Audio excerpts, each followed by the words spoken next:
Good evening. I will call to order the September 9th meeting of the Town Board of Commissioners. I will not read the public charge, but it is in the printed agenda and it concerns decorum in our meetings. I invite you to read that at some time soon. Number 2 on the agenda, do we have anyone signed up to speak on comments not on the printed agenda? This is on the agenda. Okay, if it is on the agenda, then do we wait until we hear or do we hear it now? If you want to allow the person to address the board during the conversation, then you can at that time. Unless you prefer to hear it now. It's up to the board. Probably for the sake of order to just postpone until we're in the conversation. I think we can remove from the agenda the closed session. Do we have any other changes or updates to the agenda? Do we have a motion to approve the updated agenda? So moved. Second. Is it Evelyn and Matt? Take the three of us. Yeah. Okay, all in favor? All right. Any opposed? Thank you very much. Next on the agenda, number 4, we have 4 appointments. Tim Loeb to the Tree Board, reappointment of Richard von Furstenberg to Parks and Rec, Linda Painter to reappointment to the Tree Board, and appointment of Nevin Devani to the Parks and Recreation Board. Move to approve all 4 as presented. Kathleen? Evelyn, was that a second? Yeah. Okay, thank you very much. Yeah, I'm good. I'm just in the car. I can turn it on. Sim pop up. Hold on. Okay, all in favor? Aye. Any opposed? Thank you very much. And next on to the consent agenda. Do we have a motion? Move to approve the consent agenda as presented. Thank you, Kathleen. Second. Thank you, Rob.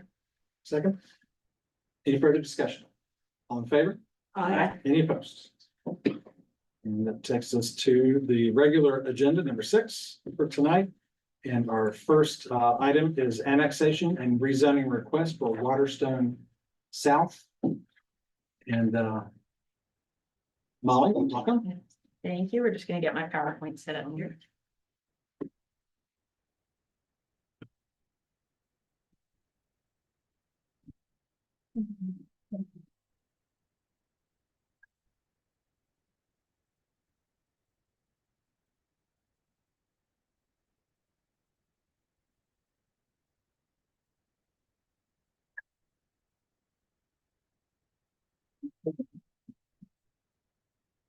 Good evening, everybody.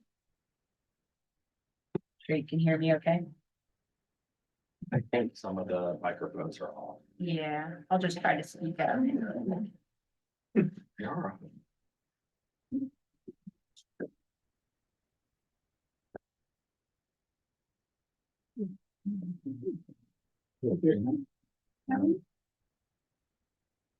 No, they gave you, well, any of them are working. Anyone else's? No. Yeah, the light's on. Lights on, but no sales. Oh. I said, oh, that one. There you go. That- There we go. Now you can go. Hear me now? Oh, All right, good evening, everybody. Again, these are the annexation and rezoning requests for Waterstone South. I'll just go through a few slides, then we'll hear from Brian with utilities and from the applicant, and then we'll open the floor for conversation and questions. I'll start with the project review timeline. The applicant first came before the Board of Commissioners in 2022 with an annexation interest request. They were given permission to move forward. There were several pre-application meetings in 2023, and they held their neighborhood information meeting in October of 2023 and submitted their formal applications this year in January. Staff review occurred between February and April, and there were 3 public hearings for the project, the last of which was August 15th. And that's the same night the planning board made their recommendation. They made a recommendation to approve the project. And that brings us to this evening. So you have 2 choices in front of you. If after the presentations and the conversation, you feel comfortable making your vote, you can do so. Or if you feel like you need more conversation, information, or you need to further vet the conditions, you could table the vote to your next meeting. And just to briefly recap the proposal, again, this is annexation and rezoning request from Capcom Ventures. Project size is 98.948 acres, and the applicant is proposing two things. One, to annex the area that's not already within town limits, and two, to rezone the project area to a planned development for a mix of residential and non-residential uses. So the residential uses, they're proposing 450 apartments and 205 townhomes, and 15% of the market rate units would be affordable to those making 80% of the average median income, or the AMI. And for non-residential land uses, they're proposing 200,000 square feet along Waterstone Drive and 40,000 square feet along NC 86 South. And along Waterstone Drive, you're looking at medical, general office uses, and on NC 86 South, neighborhood commercial type uses, so retail, daycare, restaurant. And lastly, here I have a vicinity map for you. The northern portion is just south of Waterstone Drive, and the southern portion is sandwiched between I-40 and NC 86 South. One thing I just wanted to point out to you guys, that strip that we've talked about, the little bit that goes along I-40, the applicant recently reported a recombination plat that combined that strip with the acreage to the south. It didn't change the project boundary, but it updated some of the parcel identification numbers. So Sarah sent you updated information last week, the updated ordinances of approval, and also the consistency statement, and I have copies of those in front of you. So those have the correct parcel identification numbers on them. And with that, we'll hear from Brian. And Brian, to advance this. Thank you. Melissa, my name is Brian Green. I'm with the Utilities Department here. So just as this is a presentation everybody saw as part of the joint public hearing with the Planning Commission. I have updated it to try to reflect some of the revised conditions as conversations and negotiations with the developer have progressed. So this is slightly different than the presentation you saw a few months ago. Currently, the existing project does not have what we call sewer frontage. In other words, there's not an existing gravity sewer main directly adjacent to the parcel to be served, especially the southern parcel. The northern parcel does have frontage. So the proposed project will have to either be served with a pump station or do a gravity sewer extension. There are two pump stations adjacent to the property, Woods Edge Front and Woods Edge Back. That's in the Woods Edge Mobile Home Park. And then in addition to that, there's also the Nazarene pump station, which to try to see if I can get the mouse to, you can, I'm sorry, the text is kind of small here. I'm trying to get the mouse to, it's not displaying, but the Woods Edge is on the two Woods Edge stations are in the Woods Edge Mobile Home Park. Hopefully you can see it. I apologize for the small font. The existing Woods Edge and Nazarene pump stations would not have capacity to serve a project of this magnitude. Those pump stations are really designed to serve, a relatively small mobile home park. The pump stations are expensive to operate and maintain, so the utility staff recommends against allowing an additional pump station in this area, and the applicant has proposed to go forward with replacing the existing Nazarene pump station, which is the pump station out on 86 beside the church, with a new pump station also on 86, and then abandon the existing Woods Edge Back pump station into that station. So the net effect of this is we will consolidate two old pump stations into one new pump station. This is a diagram here. This hopefully helps you find those pump stations a little easier. You have the Woods Edge front pump station, which is, you can see kind of a third of the way up a third of the way down from the top of the slide there. And then the Woods Edge back pump station, they both, like I said, serve the Woods Edge Mobile Home Park. And then there's a new Nazarene pump station that would be on NC 86. So the two pump stations would actually be abandoned, or Woods Edge back and Nazarene. And they would be replaced with a new pump station. That pump station would then pump up NC 86, turn on down Waterstone Parkway, and discharge into the gravity sewer main right beside the UNC hospital. That outfall is what we call the Cates Creek outfall because it parallels Cates Creek. We received a downstream capacity analysis that the developer performed on using the town's existing hydraulic model and adding to that model the flows proposed by this pump station. The analysis of that downstream model indicates generally that some upgrades are going to be needed at a later date. However, we do have CIP projects scheduled to address a lot of those upgrades. And as we mentioned in a future slide, the developer is also contributing system development fees to this project. The water infrastructure, we have a 12-inch water line in NC 86 and a 12-inch line in Waterstone Parkway. In addition to that, there is a tank, as I'm sure everybody sees when they drive up I-40, right behind UNC Hospital, we call that our Waterstone tank. So there are two very large lines near this project site as well as elevated storage. The proposed project is in what we call our south zone, so that's a hydraulic grade line, that's a hydraulic zone that's on the southern part of the city that is served by the Waterstone tank, and the south tank and pressurized from the Mayo pump station. We have requested that the developer make some additional connections to these lines as part of this project. We have adjusted those requirements a little bit from the last presentation that we did. We're basically, they're going to connect it at the location shown in this figure in Phoebe Drive, which is the main entrance into Woods Edge Park, the Woods Edge Mobile Home Park. Connect the Waterstone Drive water line to the water line in Phoebe Drive, and then make two connections out on NC 86 and then another connection to the back of the Woods Edge Mobile Home Park.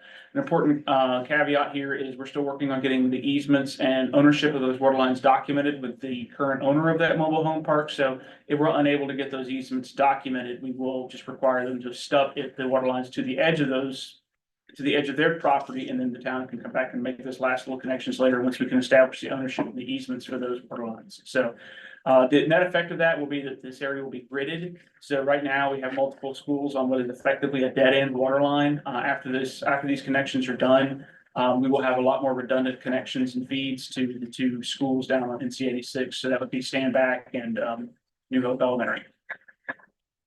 In addition to that, they will provide multiple connections to the proposed development. Just in terms of an order of magnitude, you could expect probably in the neighborhood of almost an additional 1,000 residents here. So this was a very key point for us, is making sure we had redundant connections so that we ever did have a water main break, or heaven help us, another fiber contractor hit one of our water lines, we can backfeed this development without that many customers and those two schools potentially being out of water. So I apologize for the denseness of the text here, but we have some master plan recommendations that are included in the packet that y'all received, and the master plan conditions that the developer is offering. First, like I mentioned, eliminating and relocating these pump stations, like I described on the previous slides. Downstream projects are currently in our CIP, so we're not requiring the developer to do those projects at this time. However, the developer is offering to pay in advance the system development fees earlier in the development process than we would have otherwise received them. So right now, state statute is we can't receive those fees until they file for a building permit. Now we will receive those fees when they file for a site plan. The notion there is it helps substantially with our financing when it comes to issuing debt or hopefully using cash to do these downstream improvements. We can do it without having to incur as much interest and having to float as many bonds. So the net benefit there is we can work with as much cash as possible. The downstream pump station, they are also offering $250,000 for the Elizabeth Brady pump station. Those are basically to make only interim improvements to that pump station. We're basically going to enhance the operations of that station to allow some interim additional pumping without having to do a major CIP project to replace the Elizabeth Brady pump station. So that $250,000 profit will allow us to do some instrumentation and controls at that pump station to make that the station work smarter, not harder.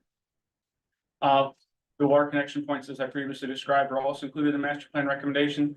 And then the system development fee proffers, like I mentioned earlier, are also included in the master plan conditions. Also, because I wear a couple hats from public works perspective, we did require the developer to design all of the on-street roads to meet the NCDOT's subdivision design standards. One of the key elements there is one of the fire protection appendices that the town has developed or has adopted, as part of the fire code, references those standards. And so we're basically requiring these roads to be built to the same standard as the fire marshal is looking for when this development is built. These sections, the way this cross section of the streets will look, that's actually dictated by the UDO, and I'll let Shannon and her folks speak to that in more detail. But the engineering pieces of it, the rate of curvature, the width of pavement, that type of thing are going to be dictated by the subdivision design standards. We're also requiring that a new study of the traffic impacts at the intersection of Waterstone Drive and 86 be completed after phase 1. And if it's a level of C, service of D or lower at the intersection of Waterstone Drive and 86, the intersection would need to be signalized. And the developer would need to do that. One condition we did include is if that intersection is already signalized because of development that came before this project, then that obviously would not apply to this development. So that's it. That's the presentation. Then we'll hear from the applicant. Following, I think after the applicant, that we'll hear from Mr. Dempsey, who signed up to speak. You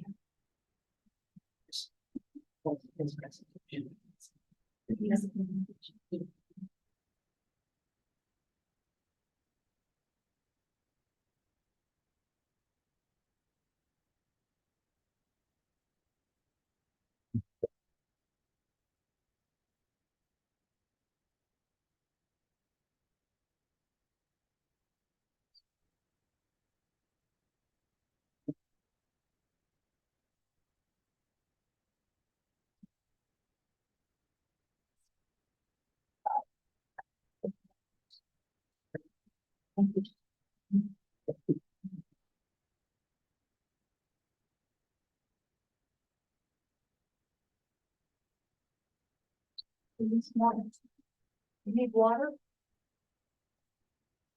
You need water.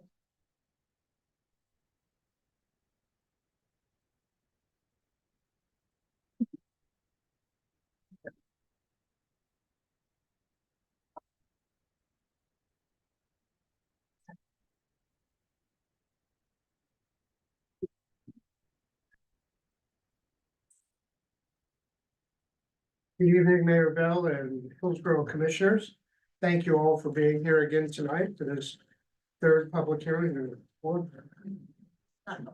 Excuse me, this isn't a public hearing. Anyway, my name is Eric Chubb and you all know who I am, and in our development team, the rest of the applicant is here as well, Scott Covens and Joe Covens. Again, thank you for being here with us tonight. We've worked very closely with the planning staff and the utilities board to kind of fine tune this development to bring to you what we think is an excellent mixed use community for Hillsborough. It's a community that addresses mixed use development. It brings middle income housing, which is very important to any community. And meaningful affordable housing, not just a token, but 15% affordable housing through both the apartments and the townhomes. We've listened to your feedback throughout the process and tried to incorporate all of that in the community. The planning board, as Molly pointed out, approved the recommendation for the community 5-1 here last month. And we have agreed to all of the conditions of approval as laid out by the staff and the utility department. I'm just going to take a few minutes here and go through some of the slides that I went through before. We've updated some of them. See, how do we get this to scroll? I just thank you very much. Here's our master plan, which you've seen before. And just to show conformance with all of the most recent land use plans, this is the joint Orange County Hillsborough land use plan, which shows the property as mixed use development, which is what we're doing. The rest of these slides that I'm going to really breeze through are directly from the comprehensive and sustainability plan. This one's showing the potential growth area, which this is within. The urban services boundary, which this is within as well. It's within the primary urban services boundary. And there has been some talk about contracting that urban services boundary. And even if that was contracted, this property is still within that. It has water and sewer that runs up 86. That's a force main, as Brian pointed out. And this site is within the Elizabeth Brady Basin, which the comprehensive and sustainability plan points out is really where growth should be focused. That's largely because of the capacity in the Elizabeth Brady basin, but also the fact that most of the sewer lines in that basin are newer and therefore require less maintenance and have less infiltration. The property is really surrounded by all of the major transit corridors in the area. I-40 makes up the western boundary, Highway 86 makes up the eastern boundary, Waterstone Drive makes up the northern boundary, and just a couple of minutes from I-85. And this is important for a lot of reasons. First of all, it opens up a lot of potential for mass transit. But more than that, it provides easy access for commuting to all the major transit corridors without having to enter onto Churton Street and exasperate the current traffic there. So adjacent to all of the major transit corridors. We've tried to do a good job of making meaningful open spaces. Where the ordinance requires 15% open space, we're dedicating 32 acres, which is over double what's required. And locating that open space in intelligent areas. We're putting a lot of that open space, 12 acres, on the south side of the property to buffer our neighbors to the south. And that's that cross-hatched area, which we're actually dedicating to a conservation easement. The rest of the open space is primarily focused in areas that have streams and steep slopes and naturally sensitive areas. So we've tried to do a good job in placing that open space. Pedestrian walkability and mass transit. One of the things that we've done, and I'm going to skip back, and Dan is going to talk a little bit about this later, but we ran into some difficulty with UNC and putting that greenway along the I-40 corridor on that 60-foot strip. And also with the previous owner of that strip. So we've shifted that to within the right-of-way along Highway 86. And what our intention there is to run that same greenway at the bottom of the toe of the slope within the right-of-way. It'll be a prettier area for that greenway, and we think it'll be more functional.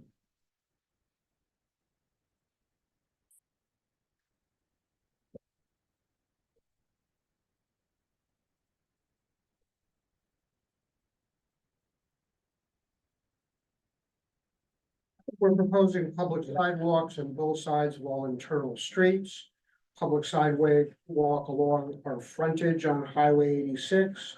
And a potential crosswalk to New Hope Elementary and Standback Middle School. That's one of the things that we committed to in the conditions of development.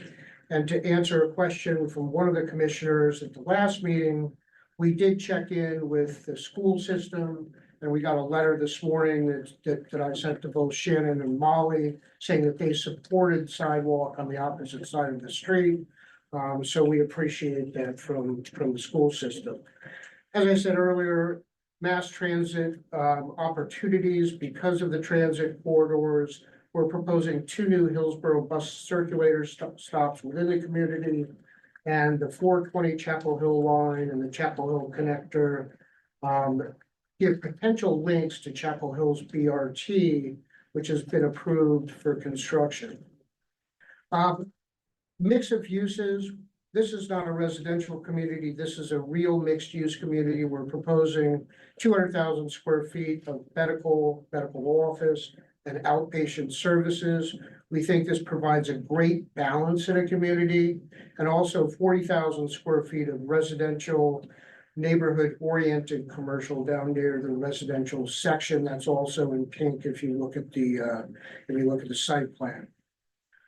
This, from a tax base standpoint, our extensive financial and economic analysis shows that the commercial will make up about 41% of the tax base and will also create 1,647 permanent jobs, most of which will be in the medical field, which are generally more high paying than service jobs and that kind of thing. Perhaps more important, or equally as important to the tax base and the number of jobs, is the rooftops that it will add that will potentially allow the commercial area of Waterstone to be reinvigorated and maybe live up to the potential that we all thought it had when it was initially developed. A while ago, we got a letter from the individual who purchased the remainder of the Waterstone commercial, or most of it. And he just kind of reinforces that in order to develop that commercially, he really needs more rooftops, and I've highlighted that in yellow on the attached letter. This is a page directly out of the financial and economic impact analysis that Lucy Gallo did. And what this shows, and I think she was very, very robust in her expense analysis, but it shows a net increase to the town's, that positive increase to the town's budget of just under $1 million, so $958,000. And that's after contributing significantly to a lot of the town's services. If you look at just the police department, it's an annual contribution of $522,000, which accounts for 4 new squad cars and 4 new full-time employees. So in addition to the net increase to the revenue of the town of Hillsborough, it also provides a lot in terms of both fire protection and police protection and administrative services. One of the biggest things that we're doing here is to help upgrade the existing infrastructure to support not only this project, but future preferred uses by the town. And so as Bryant went over, we're replacing the Nazarene pump station, which has been there for a long time, with a new station, eliminating the Alice Loop station, and putting a larger force main up 86 and up Waterstone Drive to where it turns into a gravity system. The ongoing flow monitoring of the Cates Creek Basin has shown lower levels of flow than we first anticipated. And we've also agreed recently to contribute $250,000 to immediate upgrades of the Elizabeth Brady pump station, and Brian mentioned that as well. Finally, the range of housing here is probably the most important aspect of this development, and that we're providing housing for middle-income families. We're not providing any single-family homes. You're not going to find any $750,000 or $500,000 homes in this community. These are townhomes and apartments. 15% of the townhomes and apartments will be affordable to families earning 80% of the median income or less. And the affordable townhomes and apartments will be dispersed evenly throughout the community. Affordable units will have the exact same exteriors as the market rate units, and the units will be made permanently affordable through a home trust or similar mechanism. And so that's what I have for you this evening. I think we've done a good job with the staff's help in creating a development that really fits in well with the community.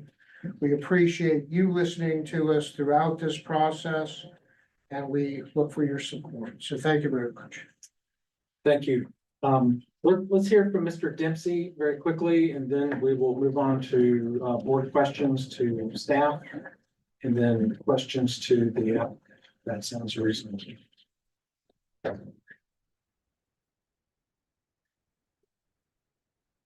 Good evening, Mayor and Town Council. My name is John Dempsey. I live here in Hillsborough. And I just wanted to take this opportunity, and I appreciate it, to talk a little bit about Stony Creek. If you notice on the master plan, Stony Creek is listed as the northern boundary of the southern part of the parcels that are proposed to be developed here. It's marked as intermittent, which is correct according to the Department of Environmental Quality. That creek, that part of the creek, when it does flow, it flows down into Stony Creek, down around New Hope Church Road. And then Stony Creek proper, which is a WS4 nutrient sensitive water, as indicated by the Department of Environmental Quality. It runs into the Eno River by, oddly enough, Eno. Then it goes into the Falls Lake Reservoir. So this, even though the site plan to my eye was a little deceiving and it's marked correctly, but this is an extremely important headwater to the waters that feed into Falls Lake, which is the water supply for a major part of Raleigh and other points over there, Rocky Mountain and such. So anyway, I think think that personally, my opinion is that this little intermittent stream needs to be looked at for some considerations relative to the drinking water supply that other areas may not be as sensitive to. It's not simply something to work around or to like move the road over 5 feet from. Then again, I'd just ask you to look at that from the watershed standpoint as you review the site plans. Thank you. Appreciate it. Thank you. And Eric just mentioned to me, the landscape architect had a few words for you guys as well, if you don't mind hearing from him. That was the project team. Dan?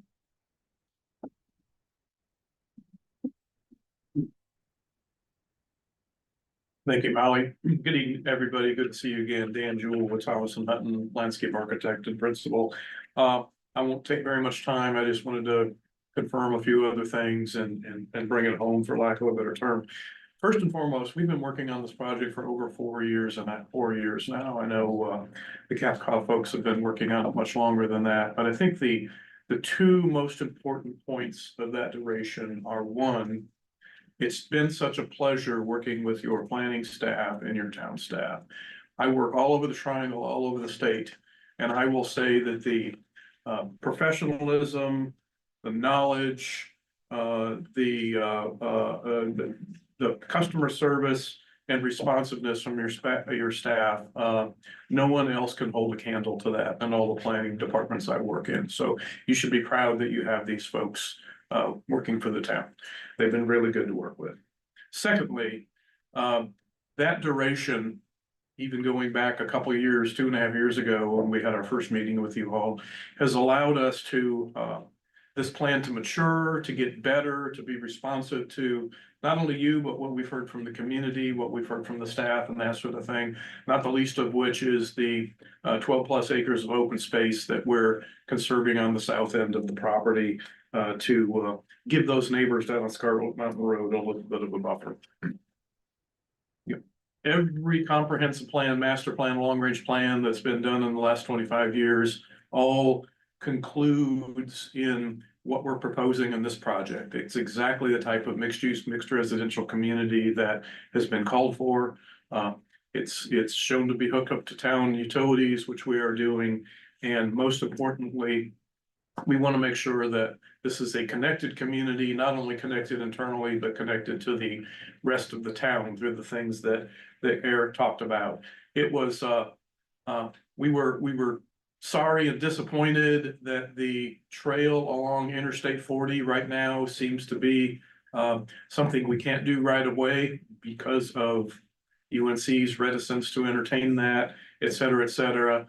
But what I'd like to do is double down on the commitment to making that north-south connection. And because of that, to do that, we've shown two different things. One, if you look carefully at the revised master plan, and I won't belabor it, we now show trail stubs in a couple of locations from the southern part of the property up to the northern part of the property.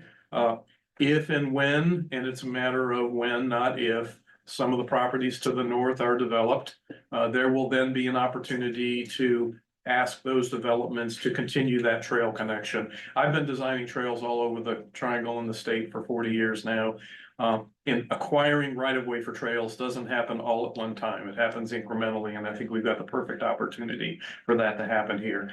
And also, just to confirm our commitments to work with NCDOT and put some sort of a pedestrian pathway parallel to NC 86 in the NC 86 right-of-way. We would like to offer the following proffer and commitment that did not show up in your presentation this evening. And that is, the applicant will construct a greenway trail within the NCDOT right-of-way from the northern property line to Waterstone Drive, conditioned on NCDOT approving this trail. In the event DOT approval is not forthcoming by the issuance of the last certificate of occupancy in phase 2 of the community, the applicant will proffer $150,000 for the future acquisition and or construction of the Greenway Trail. And I have provided staff with that language already, so they have that. So I see the manager taking notes, but we've committed that. So we appreciate your time for that reason and the ones that Eric mentioned. We hope you will agree that this proposal is what is good for the town, is what the town needs, is what the town foresaw as long ago as 25 years ago, and will be beneficial, and will follow the lead of the planning board and approve our request tonight. So thank you, and we're all here to answer questions as they may come up. Thanks. Thank you very much.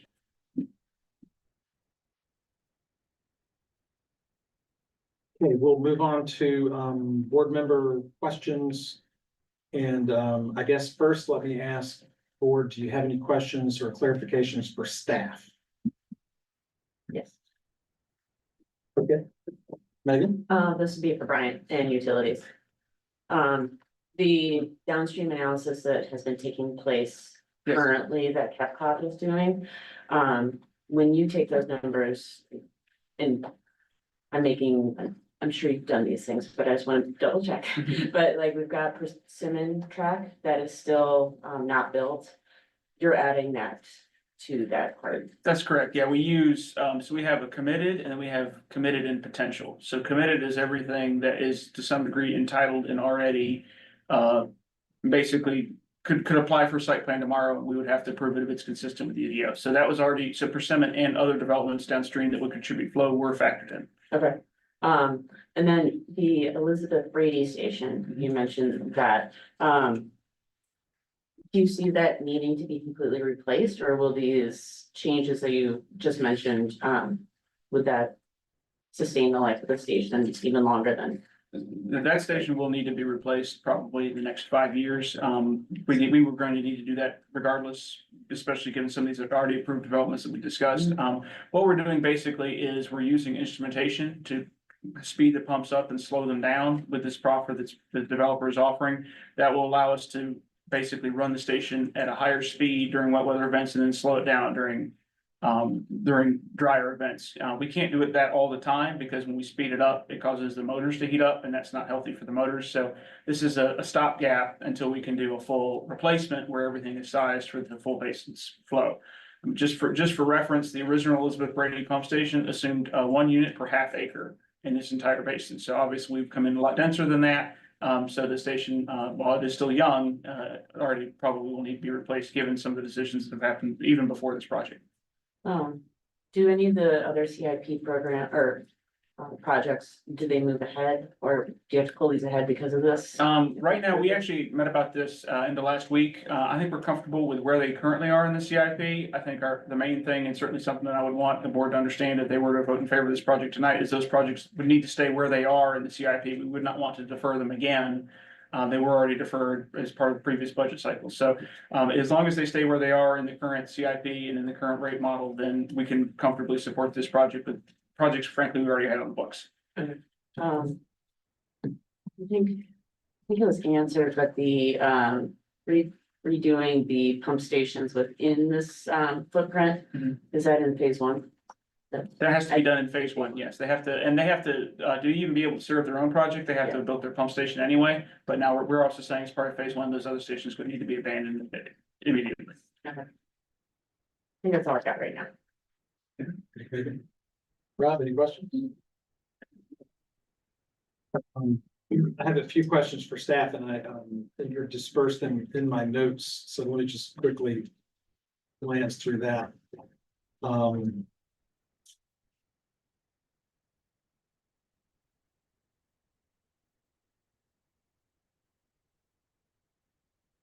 This is a general question for Molly and Brian, and that was the financial analysis was very detailed and very technical. Is staff satisfied that the projections and all the factors that go into that are to your satisfaction? That the town is not going to be left in the lurch, holding the bag, or shortchanged in some way over time? I'll defer That to we Brian will- first. need to dig ourselves out of a hole. Right, so they are projections and it does assume that the entire project is built the way that it's initially laid out. And I think we've seen in the past that the best laid plans don't always get built to plan and that master plans do come back and change and evolve. The assistant town manager, Matt Hebert, and I did work internally with department heads, kind of everybody reviewed it and took a look at it and kind of generally agreed that the projections looked correct and made sense, but with the caveat that that's assuming it all gets built the way it's planned, so. I think Brian has some thoughts on projections as well. Yeah, sure. So the system development fee proffers obviously are, very impactful to how we do the project delivery phase when we get to our CIP. As a result of this project, some of these lines will have to be increased in diameter. And those proffers, it's about even, maybe a little bit shy of covering those increases in diameter and the costs associated with that. But, we're under the premise that we already had this project in our CIP and the development pays for itself and pays for the increase in diameter, I think we're reasonably close based on our own internal analysis that this is, carrying its own weight. And because the project could be, 6 to 10 years in length, and have all the financial calculations taken into the cost, time and inflation. Yeah, it's always difficult to know what inflation is going to do, and that's one of the things that certainly is a challenge in our industry is how much inflation should we factor in. My calculations, I assumed a 20 to 40% escalation in costs, depending on a number of variables. And that was on some pretty conservative numbers already, pretty conservative estimates of how much rock we're gonna have to deal with, how difficult the DOT is gonna be to deal with to get across I-85. That type of thing. So certainly some of those very conservative assumptions could go the other way. The I-85 widening could potentially facilitate that outfall being replaced there by the DOT's contractor, and we only have to pay for the upsizing. So those things that could break our way as well. So I'm hopeful and optimistic we were conservative in those estimates.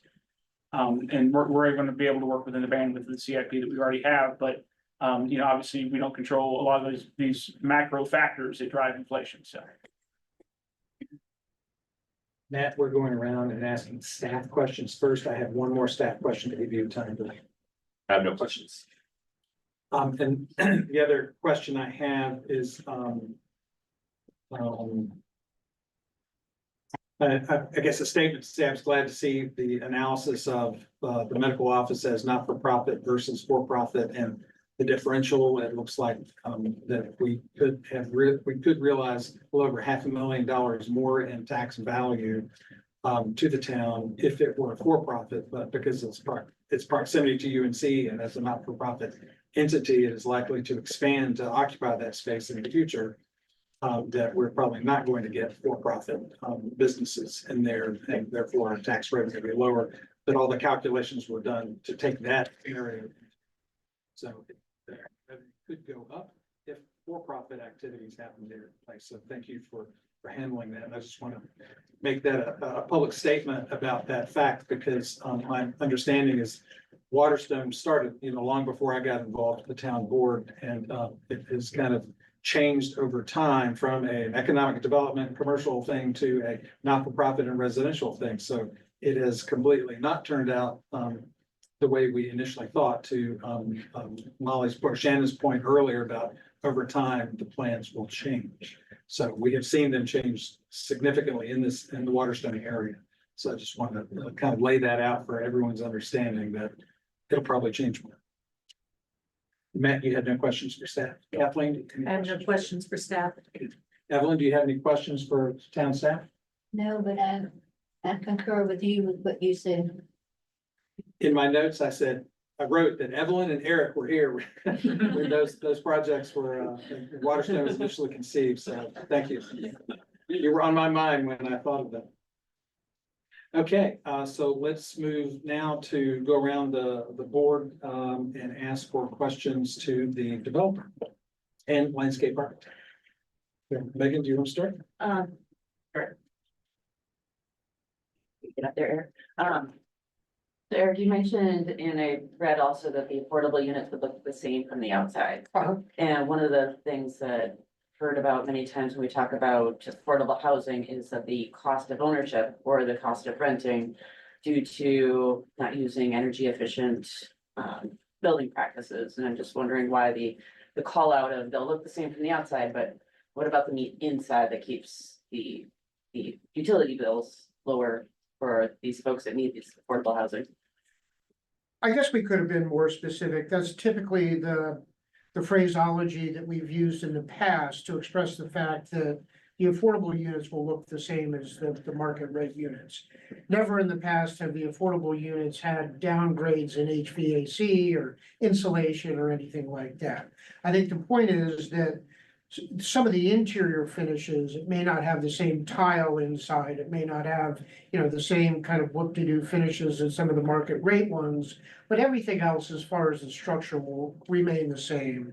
And I would be happy to add that as far as the energy efficiency of the units, the shingles and the HVAC remaining the same between the market rate units and the affordables.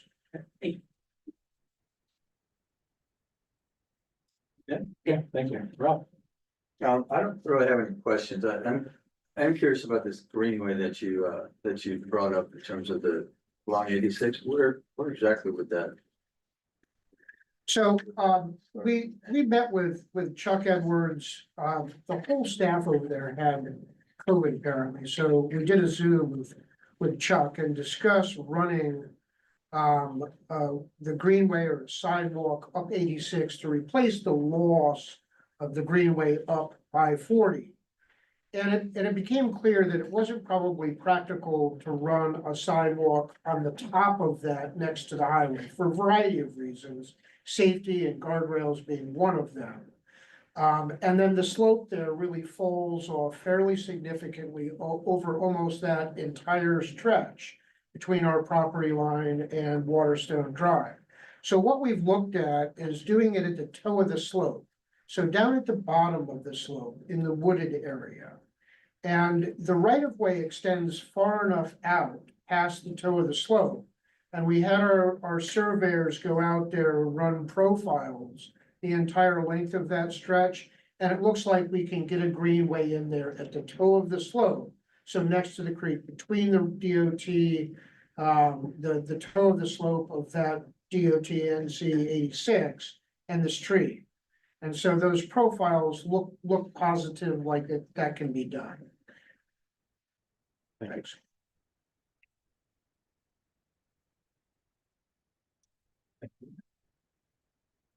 I have a couple questions about the affordable housing component.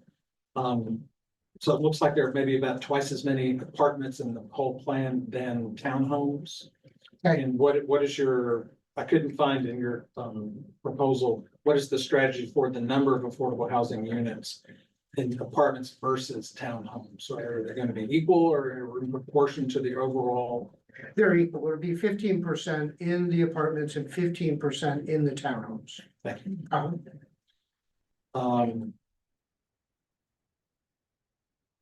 And I also didn't see, you talked about 8% AMI, but I didn't see that you were tying the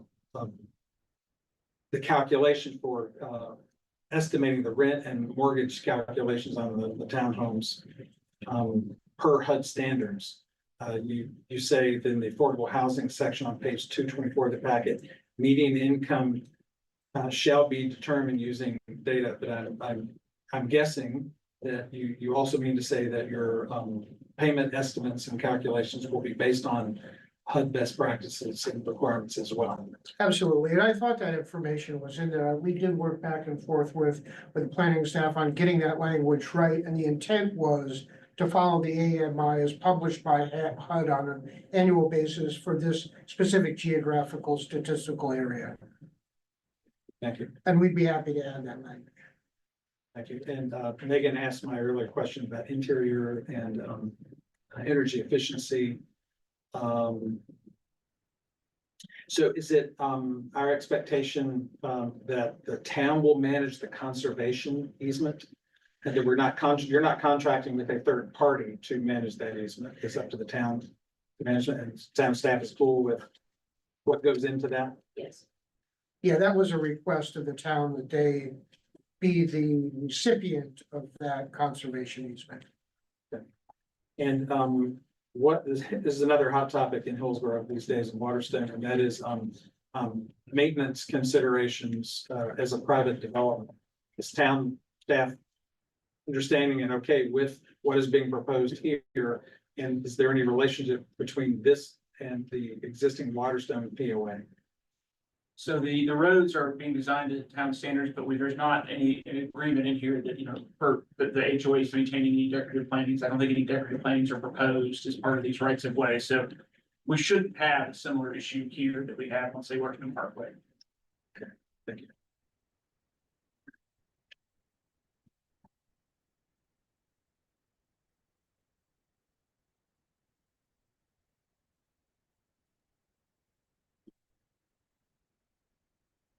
Let's read through the notes.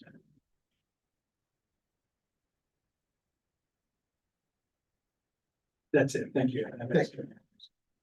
Matt? Yeah, so Commissioner Dara, actually asked the question I was gonna ask regarding the interior, the affordable units, so thank you for answering that. And as I've said to you, Eric, previously, I wish more developers came to us with, a very thoughtful, proposal of what they would like to see, or what they want to do when they come into our community and what they want to achieve. Of course, you have the added hurdle of asking for annexation rather than just a rezoning, so there's a little bit more, I think, thought and consideration that we have to take into that, but I do wish more folks would have that same level of detail that you have clearly done here, but I have no further questions. Thank you. And then just one follow-up, sorry, I misspoke earlier, so that we don't the town does not maintain the right of way, so because they're town rights of way, we probably will need to address maintenance considerations of the right of way, possibly during site plan or something before, but we can probably address that later. Doesn't necessarily have to be part of the master plan conditions for the rezoning that could be handled at site. Good, thank you. But we can do it as a commissioner. Yeah. Just to be clear, Mhm. all of the neighborhoods in town, not just Waterstone, Forest Ridge, Canyon Grove, Corbin Creek, all of those neighborhoods maintain their street trees and conduct the mowing operations in those areas. And so that is a normal part of street acceptance to make sure that the developer and then further later homeowners association accepts that responsibility, so the town does not take over grounds maintenance contracts in neighborhoods, even in the rights of way, just to be clear. And that's what we've always done in all of our communities. Exactly. That's normal, and we can deal it with the language later, but just to be clear. Appreciate that. Thank you. Kathleen? You know, I have to second Matt's comment. When you guys first approached us, I really didn't want to like this. And y'all have done incredible due diligence to work with the neighbors and the community, with us, with staff, to really listen and take into consideration our vision, our needs, and I have to commend you for that. I want to, I am familiar with Winmore and several, and especially with the inclusionary housing. One of the things that's come up over the years, I was on the board of Home Trust for 6 years. Good.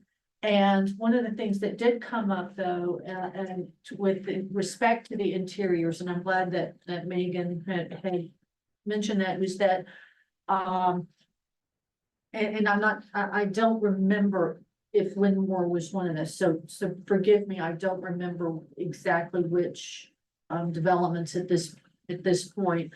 But, placement of columns or some of the room sizes or the dimensions that it made, for the condos and townhomes, it made resale difficult because the configuration was just odd. So I want to hear from you that while, that we're not gonna have a replication of some of those oddballs, so that the townhomes and the apartments are desirable for those affordable units as much as the market rate. And I understand there may be some material differences, but the livability, the quality of living within those units. We'll make sure that happens. We're very proud of actually Winmore and the components out there because it was so diverse. We had, you know, the 52 units of multifamily. Now Crosland built those under an affordable housing arm that's no longer in existence, but, and the management of that, I think, went through some problems at one point. But the diversity out there, we did size restricted, which were 16-foot wide townhomes. And then we did affordables, and then we did the larger multifamily thing. So it was very diverse. One of the things that I believe is in the surviving components of the affordable housing plan is that we'll submit those floor plans to the town planning staff. And so that's within the conditions of approval that we're agreeing to. Thank you. You're welcome. Other than that, I really don't, my questions that I had have been addressed, so. Thank you, Kathleen. Evelyn, do you have any questions for the developer? Yeah, do you know how the development Waterstone got his name? I do not. I'm embarrassed to say that I don't. You don't. Well, they hit stone. And there's lots of water. They hit lots of water.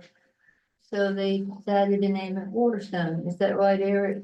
And it was, prior, Nelatier Quarry owned the property because it had massive rock deposits Yeah. initially. And you hadn't thought about giving us a ladder truck, have you? We're aware that there's some rock out there, and Or we think we maybe a can deal police with it. station, or one of those caveats. Oh, my goodness. Oh, you think she's joking? No, I don't. It's like, oh. Well, I got you on three things anyway. Yeah, we're aware that there's some rock out there, and, you know, it's just one of those things that you have to deal with. No, it was just that they were having trouble figuring out what to call it. And that's how they got the name, the former developers. I mean, you wouldn't be supposed to know, but that's how they came about it. You're kind of scaring me.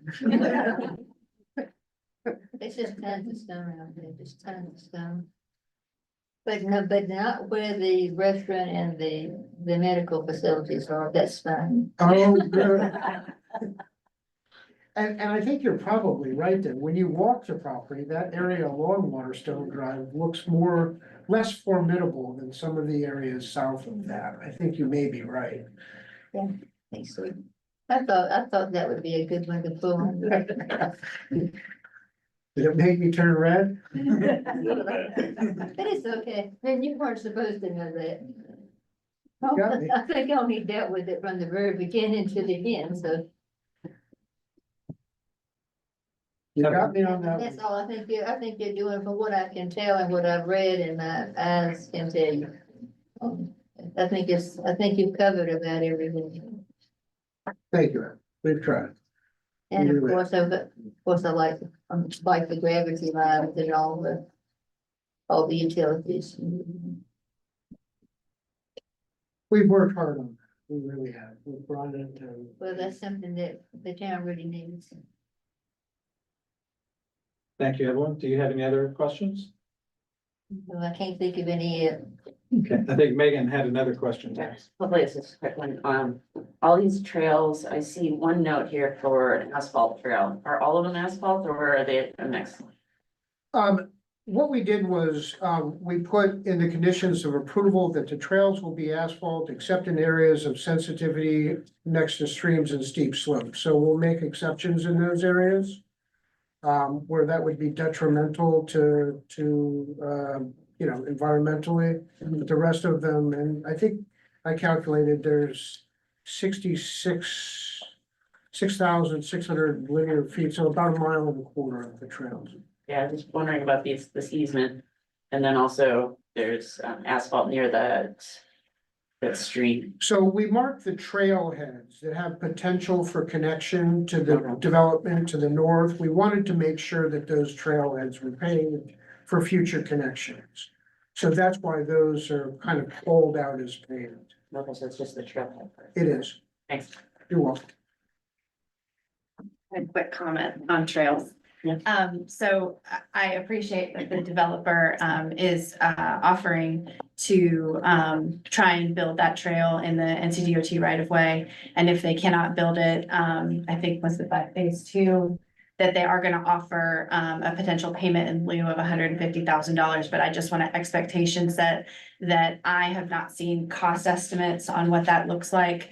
You know, the developer has been working really diligently to try and figure out the trail item. And so I think we're talking about that, you know, as recently as like 3 or 4 o'clock today. So it's kind of an 11th hour thing. But I just want to set the expectation that I don't think that Stephanie and I can build a greenway trail for $150,000. So I just want that may be something as payment in lieu that is banked until, you know, another developer comes along for that area, and then we work with them with that. So I just want to. What kind of money would you need? $7 million.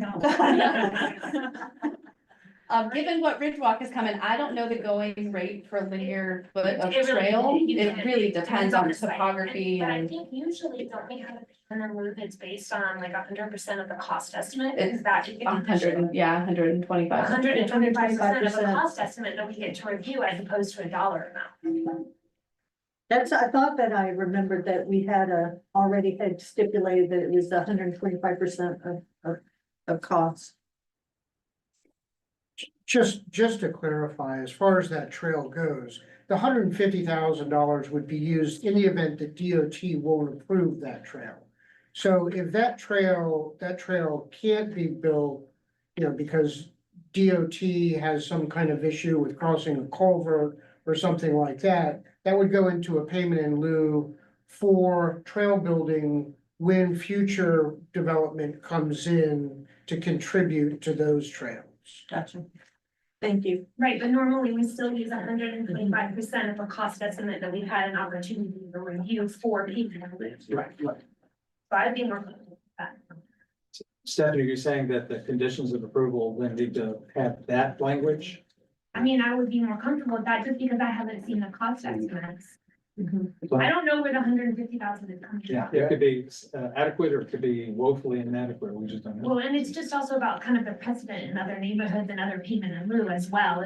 That's the number that we generally use for payment in lieu for that type of connectivity infrastructure. Yeah, that's why I wanted the expectation set that $150,000 would be towards future trail improvements. It would probably not necessarily allow the town to go in and build that trail if the DOT won't approve it for whatever reason in the future. It would be for future trail connections in that area, working with a future developer.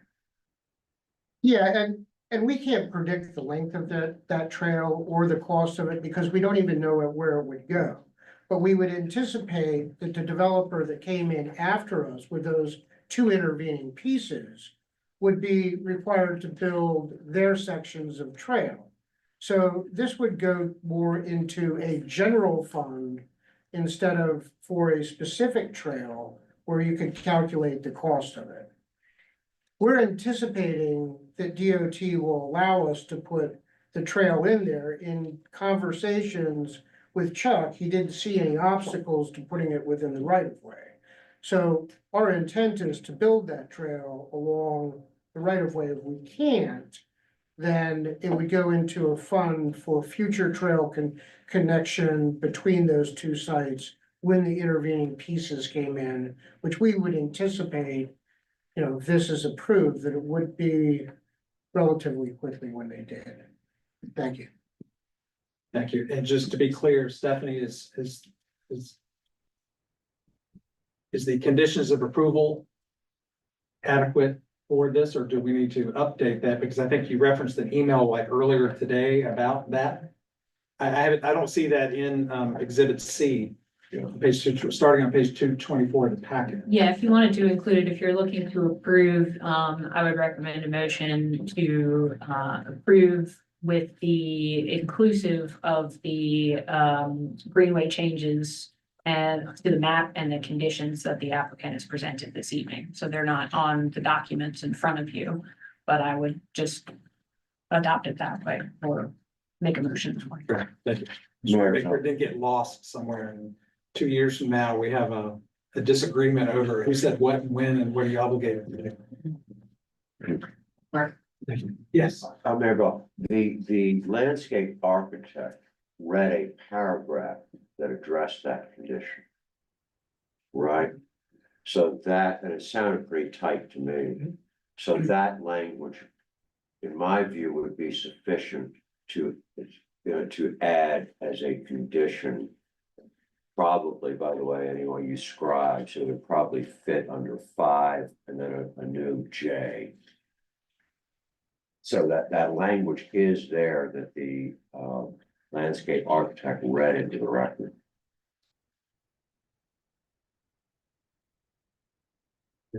Then our motion will reflect that, but then we will refer to And staff in the recording. Yes, in the language, right?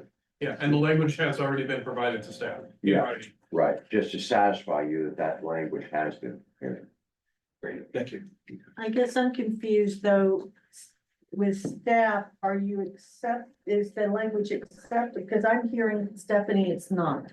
Well, I mean, I think it's actually your choice, what conditions you put on a project like this. I understand it's my choice, but Right. I'm trying to gauge. Staff, are you sending up a red flag? Are you saying, yeah, or you're like, whatever? I mean, I have a pretty good feeling that they're gonna be able to build the greenway in that right of way. Knowing what I do about DOT's regulations and that particular area, I think it's very possible. However, if they cannot, and you want a payment in lieu, to me, it seems more fair to require the same payment in lieu that you require of other developers than it does an arbitrary number. But maybe the 150,000 is that number. I just don't know because I don't know where the 150,000 came from. Can you speak to that, Eric? Like where the $150,000 came from, and then also if you would be willing to do a payment in lieu of 125%. Well, the process. Of only the portion of Of the only. trail that you're proposing. 125% of the cost estimate for the trail that you cannot build. Let's start with 150. Where did that come from? Yeah, that was our estimate of the cost of the trail, just, looking at the cost to clear, looking at the cost of grading and that kind of thing. Again, the 150 wasn't to replace that trail as much as it was to provide a certain amount of funding for the unknown trail that may have to be built if that can't be built with DOT's approval. So in other words, we don't have a way of saying we'll provide 125% of something that we don't know what it is. That's the problem. So, and we're also looking at, project feasibility is a big thing. Chapel Hill has at least a half a dozen projects right now that have been approved that can't be built. We're making huge commitments in a lot of areas, building over 1.25 miles of trails, affordable housing, millions for the sewer upgrades. It's kind of also what we thought was a reasonable level, given the rest, given the totality of the package. So, we can't write a check that's blank for a number that we don't know what it is. Because presumably the best trail possible would be one that goes through the two pieces to the north. And again, the thought would be that if this is approved, that developer would be putting, those sections of trail, and then you could use the 150,000 as more of a discretionary fund. It wasn't attached to a given section of trail that we could say, multiply that by 125%. Let me be clear, we would pull, Dan, we would pull quantities on the trail that you've designed, the DOT said no to, and get a cost estimate for those quantities and multiply it times 125%. That's how it's normally done. Not an imaginary future trail, the one that you're saying, that you're proposing tonight, would be, that's the trail that you would use to make the calculation. It isn't, if they, let me ask this, but if you could assume that the cost is 150,000 to do that portion, then 125 is roughly 185.87 if my math is somewhere near. That would be 125%. If cost is 150, then our UDO of 125% would be that. I think it's 187. And the reason that we normally ask for 125% is that by the time we get around to building some type of connection, we have to build in the escalation costs. So that's why it's under. And again, I understand that, but part of the approval process and what we have here is a master plan that shows, you know, bubbles and infrastructure where it's going in probable terms. And so we haven't designed that trail and all that it will take to build that. That comes with the site plan. That's part of the site plan analysis with the rest of the infrastructure. So again, you know, if it costs $7 million to build the trail and, you know, for DOT to approve it, in other words, if DOT says, we'll approve it, but you've got to build a monolithic bridge over the whole thing, we can't commit to $7 million times 125%. So the $150,000 is a number that we could afford and still make the project work. And, you know, as I said, we can't write a blank check that may turn out to be $7 million. Thank you, I appreciate it. Guess the board has a decision to make on how to proceed on that. Yeah, I will say that it is possible to pull an early engineer estimate off of a conceptual plan that is based on a set of assumptions that it's not going to be some ridiculous regulations that would make it too expensive. Like we're doing with Bridgewalk, right? Right now, we're going through the exact same exercise on our other greenway, where we have a schematic or conceptual plan. We pull the quantities for clearing, grading, you know, base, forms, pavement for a certain amount. And then that's a very early cost estimate. And I think that's probably what they've gone through to get to 150,000. I'm imagining that's where that number came from. So you don't have to go all the way through engineering to get an early cost estimate. Well, it sounds like we could make an assumption that that is correct, but what is our recourse if that is so far off that Well, you would there will be no connectivity, which is, you know, really, really important to us and our comprehensive sustainability plan. Which was to my earlier point, is I just want expectations that, you know, if the connection can't be made for whatever reason, and the developer gives us $150,000, Stephanie and I may not be able to make that connection with $150,000. So it may take the development of those two northern properties to actually get that connection made eventually. So what is the staff's final recommendation? Can I get an outside, if there's, you know, from years of engineering experience, these projects don't go forward because there's a landmine, right? There's contaminated soils, there's archaeological site, there's a pick a thing. So the proffer, in my opinion, you may look at the situation, you may say, you know what, we're just not gonna be able to get a trail here, but we can put $150,000 toward a trail someplace we want a trail. That may be more preferable. It's not good grammar, but I'm going with it. Than, you know, having no trail at all, or having, you know, trying to come up with this estimate, an estimate of what this would be. So I think that proffer does recognize that if there's a landmine here where you wouldn't build a trail anyway, you could use that money someplace else, where you can build a trail. But that is generally how payment in lieu works for trails. Yes, that is how it works. That's how we've been doing it, and we Right. still normally require. But to Eric's point, like if there's contaminated soil, you're gonna have to do $100,000 to tank it all off. That's suddenly disproportionate to what they were gonna do. So to Stephanie's point, then this is a deviation from how we have treated every other development that's come to us, so we have to. But that's, Be consistent. that's where if it's 150, 180, you know, versus 187. In my opinion, given what we've got, I mean, I would ask, can you do the extra 35,000? Yes. Thank you. Then I'm happy. 50. Here's 60.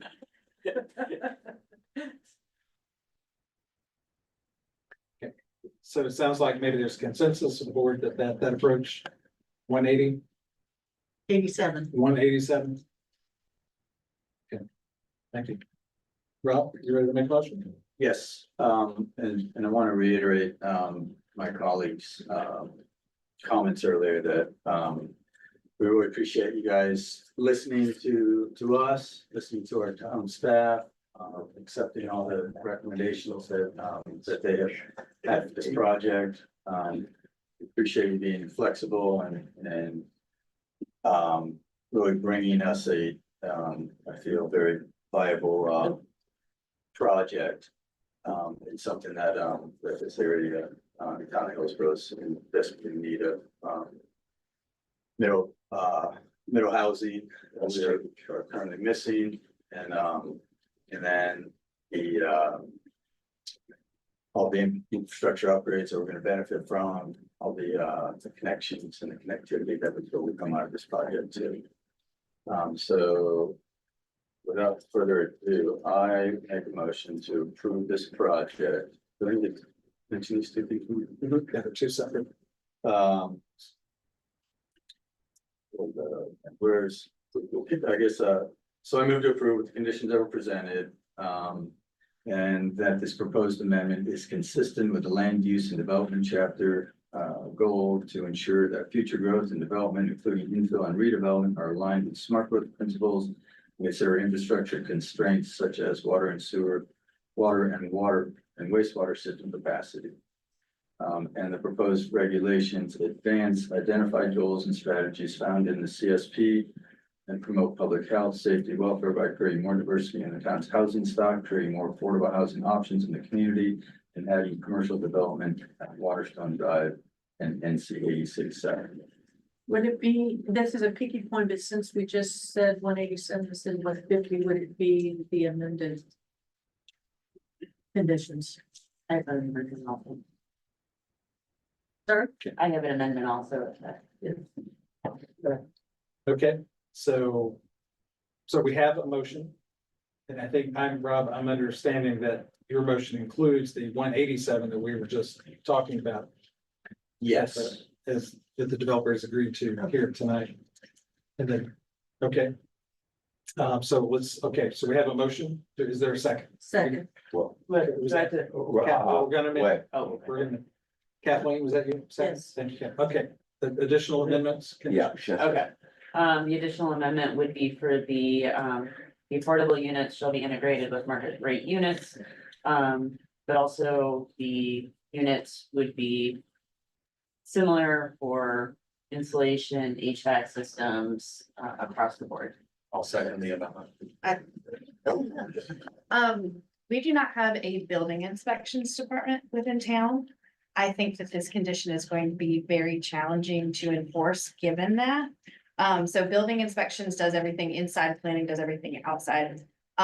So I don't think it's a bad condition, but I would just, I guess, question the ability to enforce that. Their inspections are only gonna be like minimum required for. It's just that we would be asking Orange County building inspections to enforce that.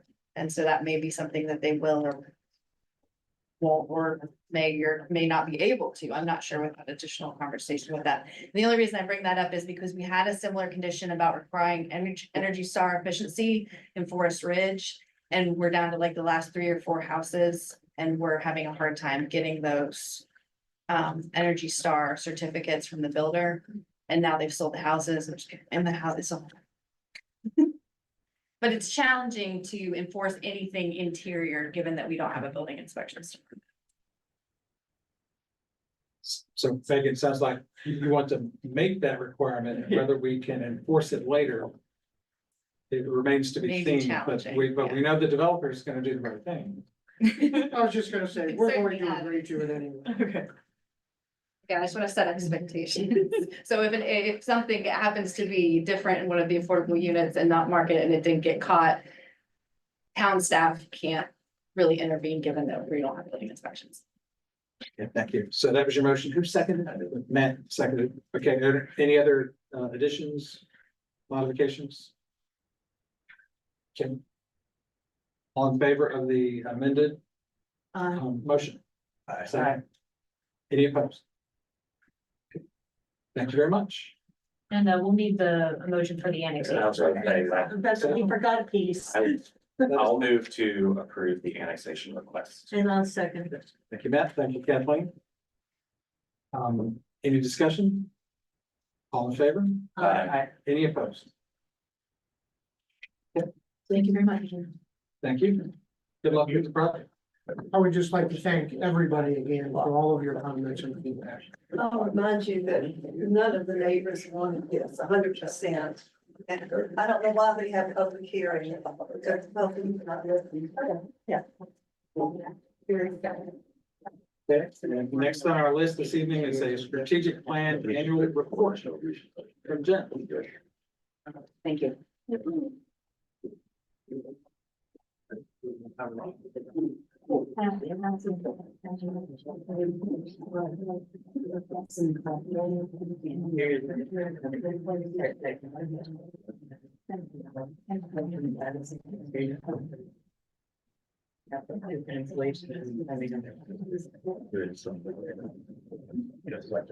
you, Brian. Thank you, Brian.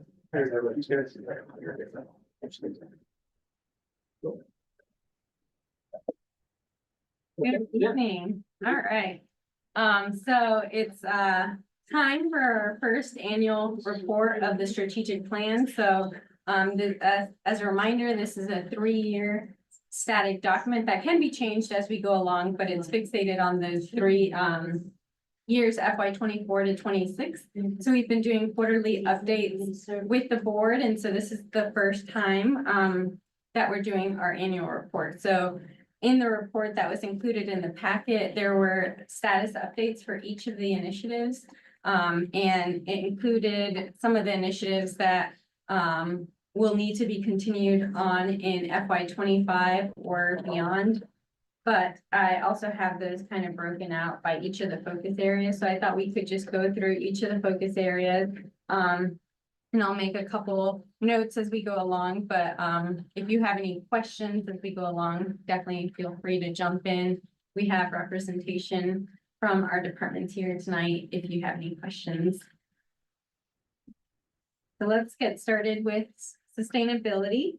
As you can see, I know the text is very small, but it's just meant to kind of give you a picture for the initiatives in terms of how many were completed, which are ahead of schedule, how many are on track, and the ones that will have to extend beyond the timeframe that was included in the strategic plan. So for sustainability, most of them are either ahead of schedule or on track or have been completed, except for one, and this was my error in pulling all the ones for departments to make updates on. I missed one. And so that's related to the landscape management plan. I caught that as I was going back to do the annual report. So that one will just be extended into FY 25. Wanted to open the floor if there's any questions related to any of the sustainability initiatives. All right. We will move along to connected community. Again, most of these are either have been completed or on track to be completed within the time frame. The one that will continue to track is related to wireless access points at the parks, and that's one that we have made progress. We got cost estimates for providing that. But with the fiber project that will be releasing an RFP for through NCDIT, the way if we were to implement it now, we would have to get into a 3-year contract to provide that. So if we wait to see how the fiber develops, then we would have more flexibility. So that's the reason why we've made progress and have explored that option, but we'll continue to keep you all posted on how that develops. So went ahead and incorporated that for future monitoring. Any questions related to connected community? All right. Moving right along to economic vitality. Again, most of these are on track. With 2 to extend the downtown parking study and then the countywide housing plan. And with staff being on leave, there may have been further developments, but I summarized the work that had been done in the first 3 quarters on the housing related ones. Any questions on economic vitality? Parking study, I know the RFP went out. Is there any delay selecting a vendor for that? Why is it delayed? Yeah, we selected a vendor. DOT is kind of negotiating back and forth because we are receiving outside funds to help pay for that study. DOT gets to go in there and kind of wriggle stuff around and ask questions and make sure that they're satisfied before we're able to move forward. But we're expecting to have that contract with that third party contractor to do the parking study any day now. Awesome. Thank you. Any other questions? All right, so for community safety, about half have been completed or on track. There's a few that we will continue to extend on the time frame related to the risk assessment for North Carolina League of Municipalities versus risk assessment that's being done by a lot of work being put in by Marshall Grayson, management analyst. But that one is progressing and I think getting close to completion. Related to the Engage event on public safety. The original date is what was included within the report, but that date has been modified. I think it in the report it says September 14th, but that'll be held on September 25th. So that was the only edit on that initiative. And then on the emergency operations plan, that is progressing, moving along. The agreement was signed by all the jurisdictions to move forward with that. And the goal was to release an RFP and then start reviewing those here in the fall. Any questions for community safety initiatives? All right, the last one is service excellence. A few with extended timeframes. A lot of the work has been done on consolidating building maintenance services. The only thing left is pest control. Work has been done on the onboarding process. There's some additional work related to checklists and focus groups that will be done related to onboarding. And then we've collected a lot of the data for assessing the representation of the appointed boards. And so the next step is really analyzing it and then developing bringing people together to develop strategies on boosting the representation of underrepresented groups. Any questions related to service excellence? All right.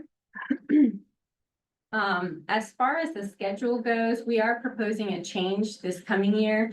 So typically we would have a fall update, but what the feedback and in analyzing it further, we just realized that it just felt like a lot of updates where some were more substantive, but then there would be an update that maybe not as much progress because if we're reporting out so often, that's less time to really make progress on these initiatives. So what we're proposing is having our first update at the budget retreat on progress toward our FY25 initiatives. And then coming back to the board for the budget presentation and making a note of any progress that's been accomplished at that time, and then doing our year-end report in August. So streamlining our schedule as we've gone through this first year and gotten feedback on it. Does that sound okay to the board for any feedback? That sounds reasonable and efficient. Any overall questions or feedback on the strategic plan? Done a lot of work. There's a lot, departments have done a lot of work and appreciate the, as mentioned, the flexibility to really, as we've gone into implementation of this first year, navigating things and learning from our experiences. So appreciate the support and then also all the work that departments have done to make it all happen. I gotta find out where you got your shoes. I am jonesing for those shoes. I don't remember, but thank you. And all right, well, thank you so much. I appreciate it. Thank you, Jen. Okay, hot topics. Rich Walk study. Benefit analysis. Yeah, this is gonna be big. It's gonna be a lot of information. So I'm sorry in advance, but I will give you the full reports in your packet. So that you can read everything. And then I would ask that if, when you're reading through, if you have questions that you want me to definitely be able to answer the night of the workshop, if you could just give me a heads up so that I can make sure. It's a lot of information and a lot of details, so I want to make sure that I'm prepared to answer any questions that night. But I believe that's the only thing on the workshop agenda, so I'll do a very, hopefully concise PowerPoint, just kind of reminding you guys why we started this process of reevaluating some alternatives, what we learned from the benefits analysis and community survey, which is mostly information you already knew, but we've been able to really quantify and qualify our impressions of how Riverwalk has changed our town, and then, apply them to the future Ridgewalk trail. That part is gonna make a lot of sense to you. And we had great survey response. Once we get into the alternatives, the alternatives that I'm just gonna give you a little snapshot. The alternatives we've been able to come up with, dramatically reduce the cost of this project. And that is what I was hoping, that we would be able to have something that was less than, $17 million. But you're gonna have to make some decisions, because in finding those alternatives, we had to shift the goals. We had to accept, some alignments that, either cross a roadway or, use the single lane Kessel on an exchange. So I think that night, I'm gonna work with Eric to give you guys, those cost estimates, and you're gonna have to put your thinking caps on, in terms of what you wanna build. Cause there's really no point in going further, with any type of engineering, unless we know that we're gonna fund it. So you're gonna have to make some decisions that night or at a future meeting if you need more time to process them. It's a lot of information. So good luck. Thank you. It sounds like we need a budget analyst to be with us that evening too, to help us consider. Yeah, I think certainly Eric is gonna dig into the numbers and we'll be able to answer some questions about what the impacts of some of those decisions. Naming rights, naming rights. Thank you, Stephanie. We look forward to it. Okay, updates, board members. Evelyn, do you have any updates?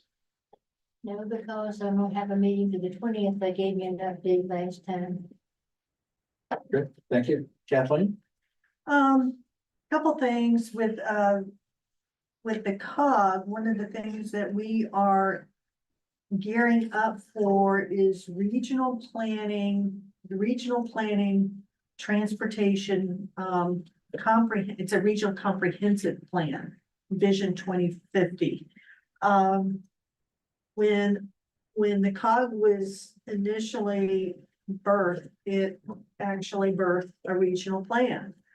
We're revisiting that, but this area, when you look at the growth of our metro, which by 2050 will be over 3 million easy. And it's having regional plans it makes sense, because it doesn't mean that this plan is forcing anything down people's throats. I want to make that clear. But it is a literally regional collaboration and conversation so that we're in the room discussing transportation, land use, housing, water, sewer, all of these things on greenways, so that our plans work more closely together. And we can look at a regional that when we're citing housing, when we're citing industry, when we're citing, it makes sense not only for the community, but looking at that region as a whole. So I'm really excited that we are kicking off this. This is a long-term activity, but we just had that discussion, so this is the beginning of a lot more to come. The other thing, too, I think you guys may have already seen the year in review. If you did not, let me know. But one of the things that, you know, and we are certainly, we've been part of this, is the grant assistance. That's been a big part of the COG activity, and through that, last year, it's $33.5 million that we're able to get awarded for. I've forgotten what the leverage point is, but it is some humongous number. And, you know, the technical assistance, there were 56 technical assistances across aging and human, community economic development, housing, environmental resilience, member support, transportation. So anyhow, just wanted to share a little bit. I think you guys already had heard that we won, the region won the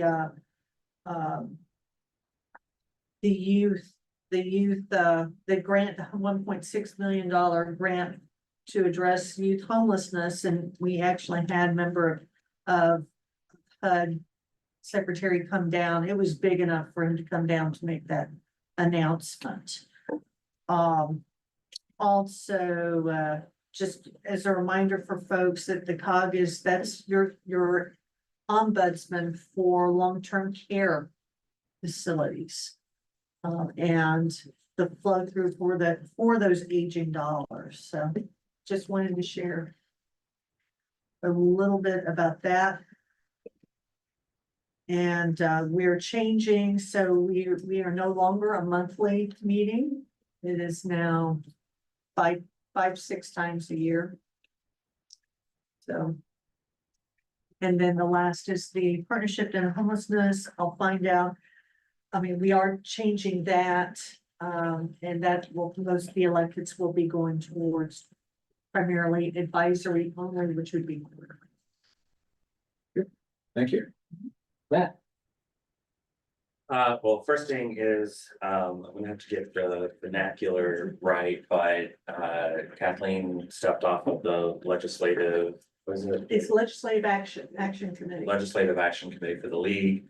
The league appointed me to be on that committee, so those will still be represented, and there are some listening sessions coming up, which is in the league newsletter, so definitely look at the newsletter, and I know there's a few that are in our area, I think Burlington or somewhere close by, I can't remember, but they're all throughout September. I'm signed up, I just can't remember. And then the other thing is pretty cool. Today I just wrapped up being a Hunt State Policy Fellow with the Hunt Institute.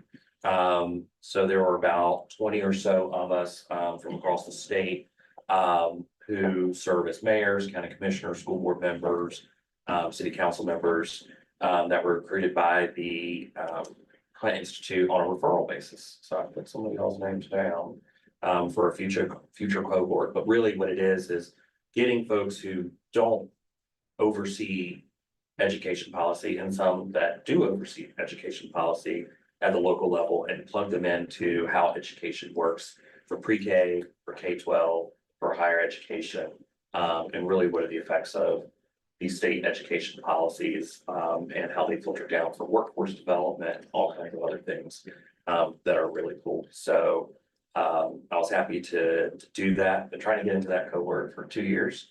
But there's a lot of folks, and it runs the partisan gamut, and it also runs the geographic gamut, from all the way almost to Tennessee to the coast of North Carolina. And the cool thing was being able to connect with peers in other counties and other towns. Usually we got together during our social sessions, talk about all the development issues that we have and affordable housing and how are you doing that over there? And hey, I heard you have a social district. said that intentionally, Shannon. But it was a great opportunity. So. I forgot one other thing. North Carolina Women in Municipal Government, we are hosting a fall conference here, and not here, the interregion at Central Pines, October the 5th, which is a Saturday. Donna Warner is going to be our keynote. Women's is open to all women elected officials and women's municipal staff. Hint, hint, hint, hint, hint, hint, hint, hint, since I'm the only member right now in our area. Thank you. So it's membership $75, and it's a free conference. Thank you for sharing. Matt, did you have any? Nope, that's it. I have two quick things. One, I had an MPO almost 2 weeks ago, and Stephanie pointed out in our preparation for that meeting that the Churton Street project has received the kind of the maximum number of priority points. So it is like the high at the top of the list for priorities. So that's good news that, you know, that'll move forward. I think that they're gonna maybe start the right-of-way acquisition in 2028, as well as moving utilities in 2028. The construction might not start till 2031. A lot can change between now and then, but that's the current kind of status of that Church Street widening project. We also previewed the 2024 mobility report card. And there is, this is for the MPO region, all Durham, most of Orange, part of Chatham. And there's a really, really cool GIS tool that lets you go in and use a selection tool, and you can kind of create your own ad hoc mobility and throughput reports just by scraping on that, and it creates the report dynamically. And it was supposed to be on the MPO website 2 weeks ago, but I just looked, it's not there yet. So I'll find out where it is and when it's going to become available, because I want to share it with you and show you just briefly how it works, because I thought it was a very clever way to go for Hillsborough and say, what is the 70 corridor? What's that report look like? And what about, you know, by McDonald's, where we get a lot of accidents and things like that. It's very cool. So I'll share that. And then after the MPO meeting, Stephanie and I met with the Orange County MPO types to talk about Orange County transportation planning. Stephanie reviewed all the projects that are going on in Hillsborough. And that's all I have. Rob. I don't really have anything that was mentioned earlier, but I'm excited about our new appointee to the Parks Recreation Board. They're yawning at, if I'm saying that right, but he comes with Parks and Recreation experience and consulting and working with kids. And I think he's going to be a great addition to the Parks and Recreation Board. If y'all haven't seen the sidewalks over by the skate park yet, they are in. People there every day. It's super exciting. Love it. So Thank you. Right. Let's see, in the last week, we had TDA meeting, and by the end of September, you'll see the Painted Orange folks around town, which is always fun to see. We also talked about Uproar for 2025, two successful events, definitely in our area. Generates, you know, a lot of people staying in our hotels. And then I just wanted to, hopefully, Chief, you can pass on to Vader, congratulations on his retirement. When he first started on the force, he was on scene when I had a car accident and did a wonderful job, and he deserves his retirement. Thank Does he you. have a pension? Well, he has lifetime care. Yeah. Yeah. It was because I feel like the kids maybe named him also, right? Yeah, my daughter was right at that age where it's perfect. So, thank you. That's all I had. Great. Thank you. Eric. No report, but I believe when they had the schools help name Vader, I was at Hillsborough Elementary when they announced it, and it was like the gymnasium exploded with energy. It was a very memorable moment. Okay, staff reports are in the packet. Anything else for the good of the board? Thank you, Matt. Second. Thanks, Kathleen. All in favor? Bye. Thank you. Have a good night.